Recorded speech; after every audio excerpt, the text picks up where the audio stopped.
బుజ్జిరెడ్డిపాలెం నగర పంచాయతీలోని bus stand centre వద్ద Ulama committee ఆధ్వర్యంలో పహల్గాం ఉగ్రదాడిని ఖండిస్తూ క్యాండిల్తో నిరసన వ్యక్తం చేశారు. ఉగ్రవాదం నశించాలంటూ నినాదాలు చేశారు. ఈ సందర్భంగా మౌలానా రిజ్వాన్ మాట్లాడుతూ పహల్గాం ఉగ్రదాడి భారతదేశంపై జరిగిన దాడిగా అభివర్ణించారు. దాడిలో మృతి చెందిన వారి ఆత్మకు శాంతి కలగాలని కోరుకుంటున్నామన్నారు. ఉగ్రవాదాన్ని పెంచి పోషిస్తున్న పాకిస్తాన్ నశించాలని ఉద్ఘాటించారు. పహల్గాం దాడిని హిందూ ముస్లిం దాడిగా కొందరు అసత్య ప్రచారాలు చేయడం సరికాదన్నారు. భారతదేశంలో కులమతాలకు అతీతంగా అందరూ అన్నదమ్ములుగా కలిసి ఉండి ఉగ్రవాదంపై పోరాటం చేయాలని పిలుపునిచ్చారు. ఈ కార్యక్రమంలో ఉలామా కమిటీ సభ్యులు మౌలానా అబ్దుల్ హమీద్, అహ్మద్ బాషా, అబూబకర్, రబ్బానీ మరియు కమిటీ సభ్యులు తదితరులు పాల్గొన్నారు.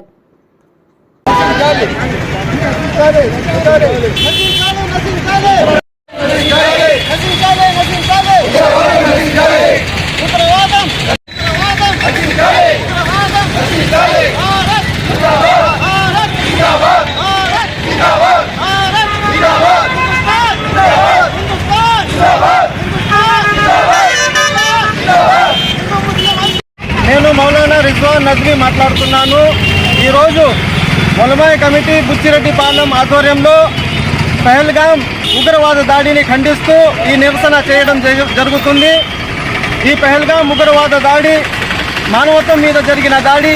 ఈ పహల్గాం ఉగ్రవాద దాడి భారతదేశం మీద జరిగిన దాడి. ఈ పహల్గాం ఉగ్రవాద దాడి భారతదేశం మీద జరిగిన దాడి. ఈ దాడిని ఉలమా కమిటీ బుచ్చిరెడ్డిపాలెం మండలం తీవ్రంగా ఖండిస్తుంది. అదేవిధంగా ఈ దాడిలో మరణించిన వారి ఆత్మలకు శాంతి కలగాలని కోరుకుంటున్నాం.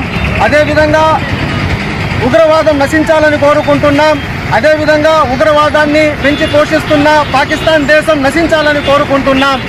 అదేవిధంగా ఈ ఉగ్రవాది దాడి కేవలం తమ ప్రయోజనాల కోసం జరిగిన దాడి, తమ లాభాల కోసం జరిగిన దాడి. కానీ కొంతమంది మోదీ మీడియా, అదేవిధంగా కొన్ని రాజకీయ పార్టీలు ఈ దాడిని హిందూ ముస్లిం కోణంలో చూపించే ప్రయత్నాలు చేస్తున్నాయి. కానీ వాళ్ళ ప్రయత్నాలు పూర్తిగా విఫలమవుతాయని నేను కోరుకుంటున్నాను. ఎందుకంటే అక్కడ ఆ దాడిలో ఒక ముస్లిం సోదరుడు కూడా, ఒక ముస్లిం భాయి కూడా తన ప్రాణాలను లెక్క చేయకుండా హిందూ భాయిల ప్రాణాలు కాపాడడం కోసం తన త్యాగం చేశాడని గుర్తు చేస్తున్నాను.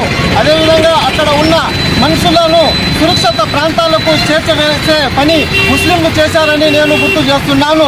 ఈ మోదీ మీడియా, అదేవిధంగా ఈ హిందూ ముస్లిం చేసే వాళ్ళకి నేను ఒకటే మాట చెప్తున్నాను. ఇది భారతదేశం. ఈ భారతదేశంలో గంగా జమున సాంప్రదాయం ఉన్నది. ఈ గంగా జమున సాంప్రదాయాన్ని ఎల్లప్పుడూ మనం కట్టుబడి ఉంటామని, ప్రతి ముస్లిం ప్రతి హిందూ భాయిగా కలిసిమెలిసి ఉంటారని నేను కోరుకుంటున్నాను.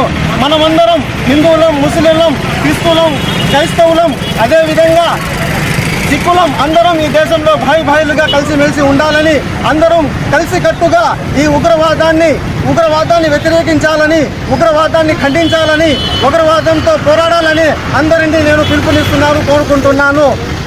జై హింద్, జై భారత్, జై హింద్, జై భారత్, జై హింద్.